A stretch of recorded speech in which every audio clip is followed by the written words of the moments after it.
Bien, bonjour à tout le monde. Merci beaucoup de cette invitation à laquelle j'ai répondu avec beaucoup de plaisir et beaucoup d'enthousiasme également parce que au-delà de la difficulté aujourd'hui que pose cette crise sur nos systèmes de santé, au regard des tensions effectivement qu'elle génère, je trouve que le thème que vous avez choisi de questionner l'articulation entre le local et le national et d'essayer de s'interroger au-delà des polémiques, au-delà des postures, au-delà des oppositions, dont les derniers jours nous ont donné quelques illustrations, je trouve que de s'interroger sur ces points de tension et finalement d'essayer de questionner qu'est-ce qui dans notre modèle peut aujourd'hui évoluer, quels sont effectivement les points d'évolution possibles, les points également plus difficiles et de questionner également le jeu des acteurs et la représentation. Alors, si peut-être pour commencer mon propos, évidemment, cette question de l'articulation entre le local et le national, elle est elle est l'une des questions au cœur aujourd'hui de la crise très difficile que nous connaissons. Mais si on se remémore un petit peu le passé de notre système de santé, et même un passé ancien, on voit bien que cette question de l'articulation locale-nationale, elle a été au cœur de la construction même de notre modèle de santé. Alors, il y a aujourd'hui autour de cette table virtuelle beaucoup de grands connaisseurs du système de santé, mais simplement un rappel,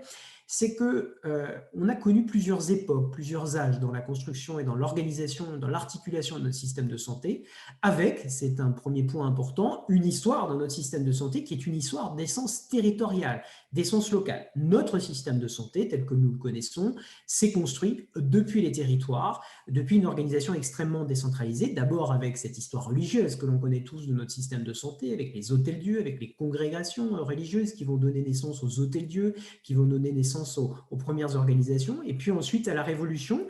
d'abord une première tentative de territorialisation du système de santé, et puis qui très vite fera long feu, puisqu'on aura une réappropriation par le national d'une politique de santé jusqu'à la période moderne que l'on connaît avec le rôle, le mouvement hygiéniste, etc., et tout le rôle des politiques publiques. Alors voilà, je vais très vite, évidemment, je suis passé presque en un millénaire en quelques secondes, mais simplement pour vous dire qu'il y a toujours eu cette interrogation sur le bon niveau pour construire une politique de santé. Et pendant longtemps, finalement, donc notre système de santé s'est construit depuis le local, s'est gouverné également depuis le local et depuis le territoire, avec finalement une construction assez timide du niveau national, d'une politique de santé qui verra son accélération avec le détachement progressif des questions de santé du ministère de l'Intérieur et de l'Hygiène publique, où on va avoir véritablement une construction d'un fait politique, d'un phénomène et d'une organisation politique dédiée à la santé qui va se construire au niveau national. Pour revenir à une période un petit peu plus récente, ce qui me paraît intéressant, c'est de se rappeler que dans les années 70-80, alors qu'on avait une organisation très locale, eh bien,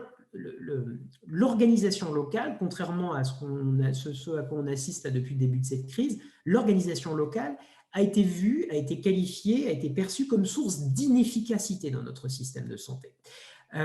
Quelques exemples rapidement, notamment la construction, la répartition des hôpitaux, des équipements, des professionnels de santé, la fameuse carte sanitaire, a été finalement perçue, cette gouvernance locale a été perçue comme à l'origine de nombreuses inégalités dans la répartition, inégalités dans la présence des professionnels, liées essentiellement à la présence des grands élus. Pour le dire de manière peut-être un petit peu caricaturale, cette organisation locale qui donnait beaucoup de poids à des grands élus ou à des grands territoires, etc., favorisait, en tout cas était perçu comme un facteur qui favorisait les inégalités et donc comme un facteur finalement faisant obstacle à la construction, à l'édification de notre système de protection sociale, avec cette tendance permanente d'un système de protection sociale qui vise à englober, à couvrir, à protéger le plus de monde et à élargir finalement les frontières de l'empire de la protection sociale. Ça se traduisait par le fait que plus un élu, plus un territoire était puissant, plus il allait avoir accès facilement aux subventions, à la mobilisation financière, et donc plus les hôpitaux allaient pouvoir se construire, plus les professionnels allaient pouvoir avoir des équipements, et plus finalement le territoire allait pouvoir faire de la santé un élément de distinction. Donc ça a été effectivement un facteur très, très marquant, et depuis 30 à 40 ans, tous les textes de loi, il y a une continuité assez fascinante presque quand on analyse un petit peu l'histoire depuis 40 ans des textes de loi en matière de santé, c'est qu'au-delà et bien au-delà même des opinions, des divergences, des faits, des affirmations et des postures, qu'elles soient politiques ou médiatiques, eh bien, il y a une continuité absolument parfaite qui a transcendé toute forme de clivage dans une désappropriation du local pour une recentralisation dans notre système de santé qui est assez nette. Alors, les différentes lois ont donné beaucoup plus d'outils au niveau national pour construire, pour édifier un système national censé garantir dans notre idéal républicain l'égalité en matière d'accès aux soins, l'égalité en matière de santé, avec tout ce que ça rapporte d'espérance de vie, d'accès aux soins et de protection d'une façon générale de la nation, la santé étant devenue, et encore plus à la faveur de cette crise, l'un des marqueurs suprêmes, j'allais dire, de cette égalité républicaine et de ce modèle républicain. Alors ces outils, je vais évidemment les passer extrêmement rapidement, mais simplement pour illustrer mon propos, ça a été justement l'édification d'une carte sanitaire, premier outil dans lequel on a commencé à poser sur le papier la répartition des équipements de santé, la répartition des professionnels de santé, et où le pouvoir public national a commencé à se doter d'outils pour corriger les inégalités, pour essayer de guider les financements et guider les installations. Et puis, on a progressivement affiné, raffiné les différents outils jusqu'à les réformes récentes des groupements hospitaliers de territoire, des communautés professionnelles territoriales de santé, qui toutes ont pour caractéristique d'être très centrées sur le territoire, mais dans les faits, d'avoir une gouvernance, une impulsion, effectivement, très, très nationale, d'obéir finalement à un schéma pensé, voulu depuis le national. Alors, on a finalement construit dans notre idéologie républicaine la recentralisation de notre système de santé qui était né depuis les territoires comme un instrument, comme un moyen d'atteindre enfin l'égalité en matière de santé. Et puis, alors que finalement l'édification de cet édifice était presque achevée, la crise, je dirais plutôt les crises, que l'on traverse là depuis quelques années, sont venus porter un regard un petit peu différent. Je dis les crises parce qu'évidemment, on pense à la crise de la Covid, dans laquelle nous sommes tous plongés actuellement. Mais avant cette crise, on a eu quelques alertes, parfois des alertes même extrêmement brutales. Je voudrais parler notamment de la crise sociale, du mouvement dit des Gilets jaunes. Puisque voilà une crise que j'ai trouvé extrêmement intéressante dans son analyse sociologique et politique, mais une crise qui très vite s'est beaucoup,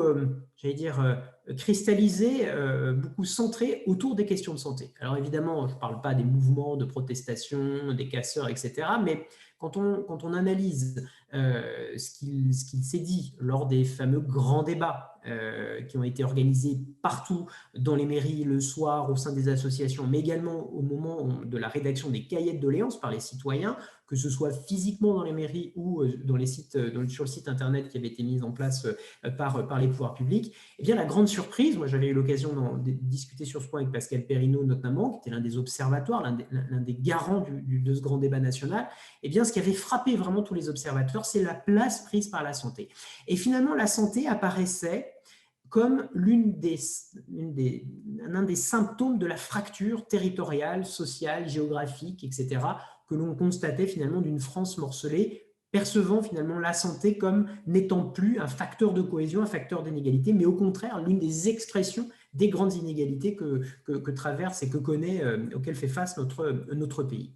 Donc, ça a été pour moi finalement une première alerte, pour moi et pour beaucoup d'autres, évidemment, une première alerte, une première interpellation assez brutale de voir à quel point la santé n'était plus perçue du fait de son organisation comme un élément d'égalité, mais comme au contraire l'une des manifestations des inégalités. Bien entendu, avant cette crise, mouvement social des Gilets jaunes, il y avait beaucoup de manifestations, les associations de patients elles-mêmes, les associations de consommateurs avaient déjà manifesté le fait que l'organisation de la santé n'était pas en elle-même garante des égalités de santé. Je pense évidemment à la question de la désertification médicale, sanitaire, d'une façon générale, au fait du renoncement de soins, à un certain nombre de points qui, finalement, à la manière d'un tableau impressionniste, nous donnaient, quand on s'éloignait un petit peu, qu'on prenait du recul, le sentiment que cette organisation, voulue comme républicaine, comme garantissant l'égalité républicaine, dans les faits, ne garantissait pas, n'est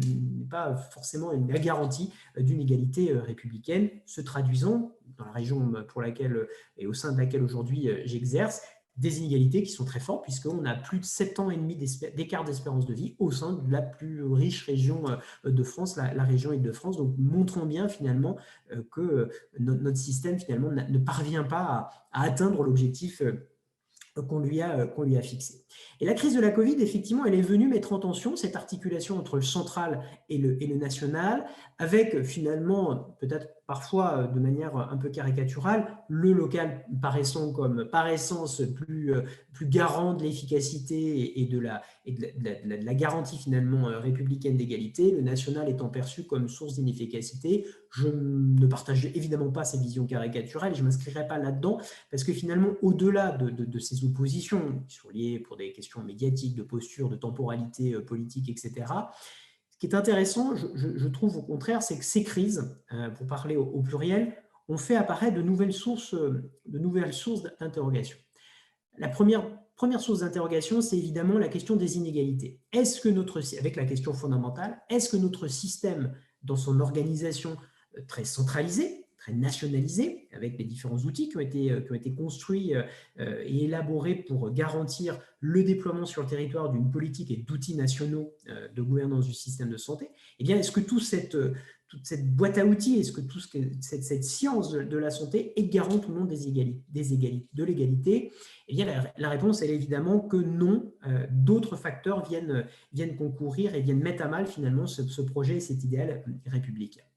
Et finalement, c'est la deuxième intégration, la deuxième prise de conscience de ces crises, c'est que la santé, ça paraît un peu une évidence de le dire comme ça, mais dans notre organisation, ce n'est pas si évident que ça, c'est que la santé, elle va bien au-delà de l'offre de soins. Or, on a un système qui est très focusé, très concentré sur l'offre de soins, sur son organisation, laissant à penser que si l'offre de soins est équitablement répartie sur le territoire, plus équitablement répartie sur le territoire, eh bien, l'accès aux soins et l'égalité face à la santé sera plus garantie. Eh bien, cette crise et ces crises viennent nous confirmer que malheureusement non, et que la santé, c'est bien autre chose que le seul offre de soins, et que la santé, ça relève finalement de beaucoup d'autres facteurs qui rendent, c'est ça qui est intéressant, qui rendent légitime une nouvelle intervention, une nouvelle façon d'intervenir de la part des acteurs locaux. Ce que je veux dire par là, c'est qu'on a vu à travers cette crise, notamment, je prendrai la référence suivante, c'est qu'on a plusieurs études, on a notamment une étude sur laquelle on a travaillé avec l'Observatoire régional de la santé qui montrait à quel point le département de la Seine-Saint-Denis avait été frappé plus durement que les autres par le Covid, en tout cas sur la première vague. De manière assez intéressante de comprendre pourquoi. Alors, il y a plein de facteurs. Il y a évidemment le fait qu'en Seine-Saint-Denis, il y avait plus de travailleurs dits de première ligne qui étaient du coup confrontés au virus. On a également été plus loin dans l'analyse. On a vu, ça c'est intéressant, que les inégalités, elles ne venaient pas lorsque les patients avaient besoin du système de santé. Dit autrement, les patients de Seine-Saint-Denis atteints du Covid étaient pris de la même manière en charge par un système de santé, grâce à la politique mise en place par l'ARS d'accès à toute l'offre de soins au niveau régional. Mais ce qu'on voyait finalement, c'est que il y avait une inégalité qui apparaissait bien avant l'accès au système de santé. L'inégalité, elle était dans le logement, elle était dans la prévention, elle était dans l'estime de soi, elle était dans les comportements dès les plus premiers âges de la vie, et que c'est ça finalement qui alourdissait la facture payée par ce département en matière de mortalité, en matière de contribution très dure à ce prix payé très durement à l'épidémie. Et tout ça fait apparaître finalement que la santé, c'est d'abord et avant tout une politique de logement, une politique de formation, une politique d'éducation, une politique de prévention, une politique d'accès aux soins par les transports, d'accès physique aux soins, par une politique également numérique, par une politique environnementale. Bref, que bien d'autres éléments qui sont d'essence locale, avaient une contribution très directe, très nette au système de santé, et donc faisant apparaître, par rapport à la question qui nous intéresse ce matin, que le système de santé, il se nourrit d'abord, aussi de même manière, de ces autres politiques qui sont d'essence locale. Et donc faisant apparaître finalement le constat que notre système, en étant très concentré sur l'offre de soins, avec une gouvernance nationale, centrale, eh bien, faisait sans doute l'impasse ou minorait d'autres facteurs qui avaient une importance absolument capitale et que cette crise de la Covid a révélé. L'autre élément très marquant,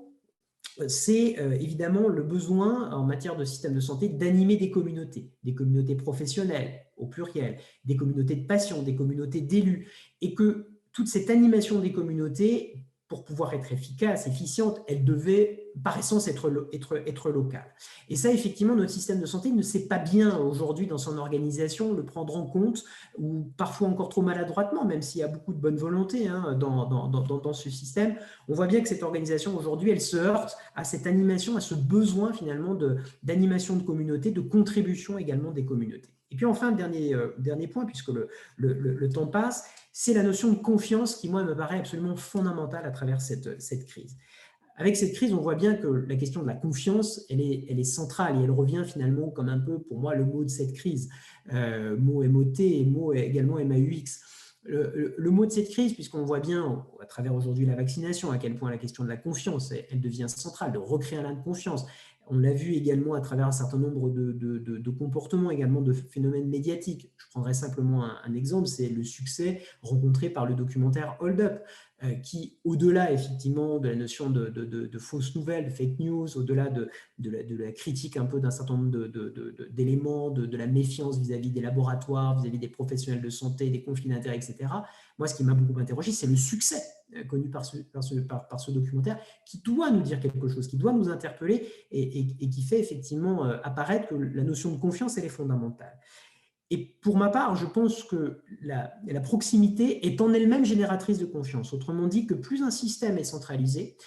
moins il va être propice dans un monde complexe comme celui qu'on connaît aujourd'hui, avec des modes de circulation de l'information, avec des contaminations, j'allais dire, et des processus de défiance qui sont extrêmement complexes. Je pense que l'organisation de proximité, elle est en elle-même génératrice de confiance, ou plus exactement, qu'elle est une des conditions de la confiance. Et c'est en ça, effectivement, que dans la crise et à l'issue de cette crise actuelle, il faudra, à mon sens, s'interroger sur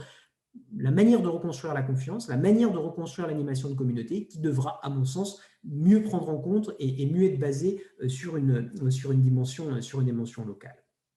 Alors, en conclusion, je voudrais dire plusieurs éléments. Le premier point, c'est que, à mon sens, à l'issue de cette crise, je retiens 3 mots qui, moi, me paraissent extrêmement importants. La notion de confiance, je viens d'en parler, la notion de subsidiarité et la notion de démocratie. La notion de confiance, j'y reviens pas, c'est effectivement vraiment l'importance d'entretenir la confiance au niveau local et d'interagir dans l'animation des communautés et d'avoir une plus grande proximité qui en elle-même va être capable d'interpeller et de rassurer, d'embarquer quelque part nos concitoyens. La notion de subsidiarité, évidemment, elle doit impérativement devenir le mot d'ordre de ce système de santé. La notion de subsidiarité, tout le monde en connaît cette définition, c'est faire au plus près du terrain ce que le niveau supérieur ne peut pas mieux faire. Et je crois qu'une des grandes leçons de cette crise, il y en aura beaucoup, et dans le temps, on en découvrira, de nouvelles, mais cette notion de subsidiarité, elle a été fondamentale, elle a permis aux hôpitaux de tenir. C'est parce que les hôpitaux ont eu la possibilité d'adapter eux-mêmes leur organisation, de définir leur manière de gérer, d'avoir des respirations, de mobiliser des ressources de manière très, très autonome, de manière très subsidiaire, et bien que le système, en tout cas à mon sens, a pu tenir, et on l'a vu aux différents niveaux des ARS, au niveau des collectivités locales, jusqu'aux différents éléments qui ont vraiment démontré le besoin de subsidiarité et le besoin d'autonomie et de confiance, ce triangle finalement de mots, autonomie, subsidiarité, confiance, faisant partie d'un même mouvement, d'un même souffle, et devant, à mon avis, absolument être animé. Et puis le troisième mot, c'est la démocratie. Je pense que pour reconstruire la confiance, on va avoir besoin de reconstruire une parole collective de démocratie sanitaire. Sans doute de faire de la démocratie sanitaire autrement. Jean-François Thébault tout à l'heure nous donnera bien entendu son point de vue, comme toujours extrêmement pertinent. Mais je crois que vraiment la notion de territoire, de local et de démocratie va devoir aujourd'hui vraiment très nettement se développer, se questionner. La construction de la parole collective me semble devoir être construite au plus près du terrain. Et puis, vraiment, je voudrais terminer par là. Je crois qu'au-delà de la notion de local et de national et de ces points de tension et de ces points d'interrogation dont on commence à parler, dont je viens de vous donner quelques réflexions personnelles, je pense que cette crise et ces crises, elles nous invitent surtout à réfléchir finalement à la notion de verticalité et d'horizontalité. Je crois que c'est aujourd'hui finalement le point, moi, qui me paraît le plus central, c'est que à l'opposition nationale-locale, j'opposerais moi davantage l'opposition verticale-horizontale. Et je crois qu'effectivement, la verticalité aujourd'hui dans notre système de santé, elle a montré toutes ses limites. Elle a montré ses limites, c'est-à-dire que de décisions qui tombent, d'une négation parfois d'énergie locale, que ce soit des acteurs locaux, des associations, des collectivités locales, etc., ne peut plus aujourd'hui s'inscrire dans la construction d'un système de santé qui, par essence, par sa dynamique même, par le fait que ce système de santé se nourrit de différentes politiques, je l'ai dit tout à l'heure, de transport, d'environnement, de formation, d'éducation, d'accessibilité, de numérique, etc., etc., tout ça nécessite une approche transversale et c'est pour ça que je pense que l'avenir de notre système de santé, il devra passer par cette horizontalité, il devra du coup passer également par cette meilleure conciliation entre le national et le local devant être perçu non plus comme un facteur générant et aggravant les inégalités, mais au contraire comme la manière finalement de faire de la santé publique pour de vrai et enfin dans notre pays. On a toujours eu une approche en France finalement complexe entre les notions de santé publique et les notions de politique publique. Je crois qu'aujourd'hui, cette crise, elle peut donner une formidable opportunité de faire de la France une nation de santé publique, c'est-à-dire de retrouver la santé publique avec toutes ses lettres de noblesse, avec cette globalisation de la perception, et puis avec une dynamique locale qui devra être intrinsèque dans ce mouvement. Voilà, j'ai, je crois, malheureusement un petit peu dépassé mon temps de parole, Alexandra, je m'en excuse, mais voilà un petit peu pour les quelques réflexions que je voulais partager avec vous. Merci beaucoup.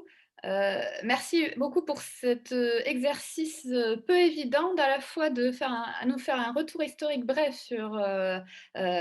l'histoire du système de santé, mais aussi de bien mettre en perspective les enjeux liant santé et société. Et je pense que c'est des premiers éléments que vous avez soulignés. Déjà, vous avez employé le terme inégalité qui n'avait pas apparu si clairement depuis le début de cette matinée. Donc, merci d'avoir mis en jeu cet élément-là qui est quand même constitutif des enjeux de santé publique et aussi d'avoir montré, notamment en citant la crise des Gilets jaunes, combien la santé pouvait être constitutive de ce qu'est la société. Et voilà, je pense que ça donne du grain à moudre pour penser cela. Et merci encore pour votre présence, puisque vous devez nous quitter, puisque vous êtes appelé par vos fonctions, mais merci encore pour cette mise en perspective assez précise et pertinente. Merci beaucoup.